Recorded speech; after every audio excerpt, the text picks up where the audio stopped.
ಗುರುಭ್ಯೋ ನಮಃ. ಎಲ್ಲರಿಗೂ ನಮಸ್ಕಾರ. ಧೃತಿ ಡಿವೋಷನಲ್ ಚಾನಲ್ಗೆ ಸ್ವಾಗತ.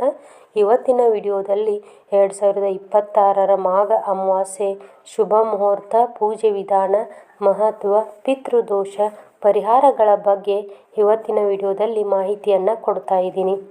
ಮಾಘ ಮಾಸದ ಕೊನೆಯ ದಿನವು ಮಾಘ ಅಮಾವಾಸ್ಯೆಯಾಗಿದೆ. 2026 ಮಾಘ ಅಮಾವಾಸ್ಯೆಯು ಪಿತೃಪೂಜೆಗೆ, ಪಿತೃಗಳ ಆತ್ಮದ ಶಾಂತಿ ಮತ್ತು ಮೋಕ್ಷಕ್ಕೆ ಮಹತ್ತರ ದಿನವಾಗಿದೆ. 2026 ಮಾಘ ಅಥವಾ ಶಿವರಾತ್ರಿ ಅಮಾವಾಸ್ಯೆಯ ಶುಭ ಮುಹೂರ್ತ ಯಾವುದು? ಮಾಘ ಅಮಾವಾಸ್ಯೆ ದಿನ ಪೂಜೆಯನ್ನು ಮಾಡುವುದು ಹೇಗೆ? ಮಾಘ ಅಮಾವಾಸ್ಯೆ ಅಥವಾ ಶಿವರಾತ್ರಿ ಅಮಾವಾಸ್ಯೆ ಮಹತ್ವ ಹಾಗೂ ಈ ದಿನ ಮಾಡಬೇಕಾದ ಕೆಲಸಗಳು ಯಾವುವು ಅಂತ ನೋಡೋಣ. ಅಮಾವಾಸ್ಯೆ ದಿನವು ಧಾರ್ಮಿಕ ನಂಬಿಕೆಗೆ ಒಳಪಟ್ಟಿರುವ ದಿನವಾಗಿದೆ. ಈ ದಿನದಂದು ಪವಿತ್ರ ನದಿಗಳಲ್ಲಿ ಸ್ನಾನ ಮಾಡುವುದಕ್ಕೆ, ಕೈಲಾದಷ್ಟು ದಾನ ಮಾಡುವುದಕ್ಕೆ ಹಾಗೂ ಪಿತೃಗಳ ಪೂಜೆಯನ್ನು ಮಾಡುವುದಕ್ಕೆ ಹೇಳಿ ಮಾಡಿಸಿದ ದಿನವಾಗಿದೆ. ಶತಶತಮಾನಗಳಿಂದಲೂ ಅಮಾವಾಸ್ಯೆ ತಿಥಿಯನ್ನು ಧಾರ್ಮಿಕ ವಿಚಾರಗಳಿಗೆ ಹೋಲಿಕೆ ಮಾಡಲಾಗಿದೆ. ಮಾಘ ಅಮಾವಾಸ್ಯೆ ಅಥವಾ ಶಿವರಾತ್ರಿ ಅಮಾವಾಸ್ಯೆಯಂದು ಶಿವನ ಪೂಜೆಯನ್ನು ಮಾಡಲಾಗುತ್ತದೆ. ಇದು ಜೀವನದಲ್ಲಿ ಸಮೃದ್ಧಿಯನ್ನು ತಂದುಕೊಡುವುದು. ಅಮಾವಾಸ್ಯೆಯ ದಿನಾಂಕವನ್ನು ಪೂರ್ವಜರಿಗೆ ಸಮರ್ಪಿಸಲಾದ ದಿನವಾಗಿದೆ. ಆದ್ದರಿಂದ ಈ ದಿನದಂದು ಪಿತೃಗಳಿಗೆ ಅಥವಾ ಪೂರ್ವಜರಿಗೆ ತರ್ಪಣವನ್ನು ಅರ್ಪಿಸುವುದು ಬಹಳ ಶುಭವೆಂದು ಪರಿಗಣಿಸಲಾಗಿದೆ. ಈ ದಿನದಂದು ಪೂರ್ವಜರಿಗೆ ತರ್ಪಣವನ್ನು ಅರ್ಪಿಸುವುದರಿಂದ ಪಿತೃದೋಷ ದೂರವಾಗುವುದು. 2026 ಮಾಘ ಅಮಾವಾಸ್ಯೆ ಅಥವಾ ಶಿವರಾತ್ರಿ ಅಮಾವಾಸ್ಯೆಯ ದಿನಾಂಕ ಮತ್ತು ಅದಕ್ಕೆ ಸಂಬಂಧಿಸಿದ ಪ್ರಮುಖ ವಿಚಾರಗಳನ್ನು ನೋಡೋಣ. 2026 ಮಾಘ ಅಮಾವಾಸ್ಯೆ ಅಥವಾ ಶಿವರಾತ್ರಿ ಅಮಾವಾಸ್ಯೆಯ ಶುಭ ಮುಹೂರ್ತ ಯಾವುದು ಅಂತ ನೋಡೋದಾದರೆ, ಮಾಘ ಅಮಾವಾಸ್ಯೆ ದಿನಾಂಕ 2026 ಫೆಬ್ರವರಿ 17 ಮಂಗಳವಾರದಂದು ಬಂದಿದೆ. ಅಮಾವಾಸ್ಯೆ ತಿಥಿ ಪ್ರಾರಂಭವಾಗುವುದು ಫೆಬ್ರವರಿ 16 ಸೋಮವಾರ ಸಂಜೆ 5:34ಕ್ಕೆ. ಅಮಾವಾಸ್ಯೆ ತಿಥಿ ಅಂತ್ಯ ಆಗುವುದು ಫೆಬ್ರವರಿ 17 ಮಂಗಳವಾರ ಸಂಜೆ 5:30ಕ್ಕೆ. ಸ್ನಾನ ಮತ್ತು ದಾನಕ್ಕೆ ಶುಭ ಮುಹೂರ್ತ ಯಾವುದು ಅಂತ ನೋಡೋದಾದರೆ, ಫೆಬ್ರವರಿ 17 ಬ್ರಹ್ಮ ಮುಹೂರ್ತ ಬೆಳಿಗ್ಗೆ 5:16ರಿಂದ ಬೆಳಿಗ್ಗೆ 6:07ರವರೆಗೆ.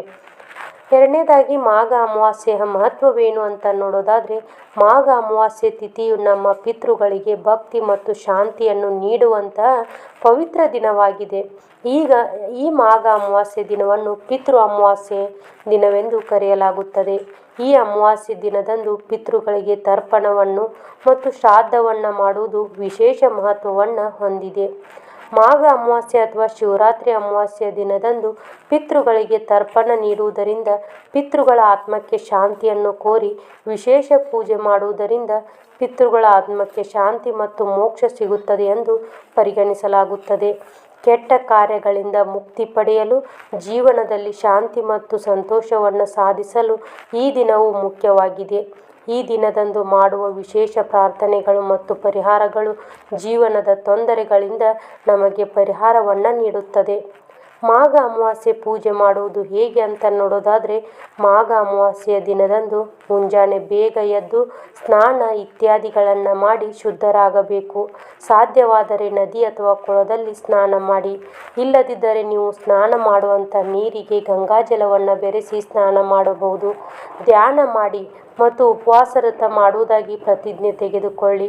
ಸ್ನಾನದ ನಂತರ ನೀವು ಪೂಜೆ ಮಾಡುವಂಥ ಸ್ಥಳದಲ್ಲಿ ಗಂಗಾಜಲವನ್ನು ಸಿಂಪಡಿಸಬೇಕು. ಇದರ ನಂತರ ನೀವು ಉಪವಾಸ ಮಾಡುವ ಪ್ರತಿಜ್ಞೆಯನ್ನು ತೆಗೆದುಕೊಳ್ಳಬೇಕು. ಇದಾದ ನಂತರ ನೀವು ನಿಮ್ಮ ನೆಚ್ಚಿನ ದೇವರು ಅಥವಾ ವಿಷ್ಣು, ಶಿವ ಮುಂತಾದ ದೇವರನ್ನು ಪೂಜಿಸಬೇಕು. ಈ ದಿನ ಮಂತ್ರಗಳನ್ನು ಪಠಿಸುವುದು ಕೂಡ ಪ್ರಯೋಜನಕಾರಿಯಾಗಿದೆ. ಅಮಾವಾಸ್ಯೆ ಪೂಜೆಯ ಸಮಯದಲ್ಲಿ ನೀವು ಸೂರ್ಯ ದೇವರನ್ನು ಪೂಜಿಸಬೇಕು ಮತ್ತು ನಿಮ್ಮ ಪೂರ್ವಜರನ್ನು ಸ್ಮರಿಸಬೇಕು.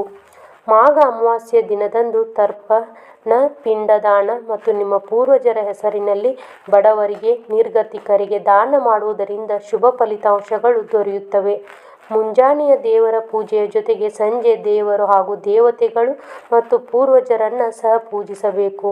ಪೂಜೆಯ ಕೊನೆಯಲ್ಲಿ ಆರತಿಯನ್ನು ಮಾಡಿ ಪ್ರಸಾದವನ್ನು ಹಂಚಬೇಕು.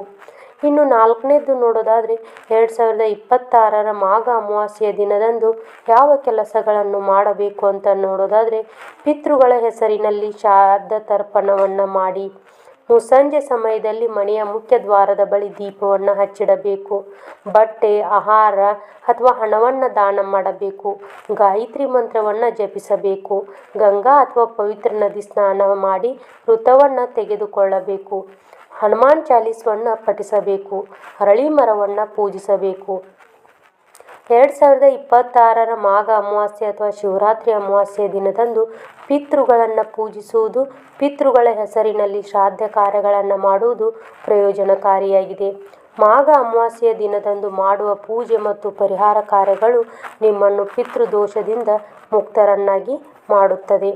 ನೋಡಿದ್ರಲ್ಲ, ಇವತ್ತಿನ ವಿಡಿಯೋದಲ್ಲಿ ನಾನು 4 ವಿಷಯಗಳನ್ನು ನಿಮಗೆ ವಿವರವಾಗಿ ತಿಳಿಸಿದ್ದೀನಿ.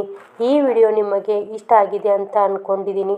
ಇಷ್ಟ ಆಗಿದ್ದರೆ ಪ್ಲೀಸ್ ಲೈಕ್ ಮಾಡಿ, ಶೇರ್ ಮಾಡಿ, ಹಾಗೆ ಕಮೆಂಟ್ ಮಾಡೋದನ್ನು ಮರಿಬೇಡಿ. ಮತ್ತೆ ಮುಂದಿನ ವಿಡಿಯೋದಲ್ಲಿ ಸಿಗ್ತೀನಿ. ಸರ್ವೇ ಜನೋ ಸುಖಿನೋ ಭವಂತು.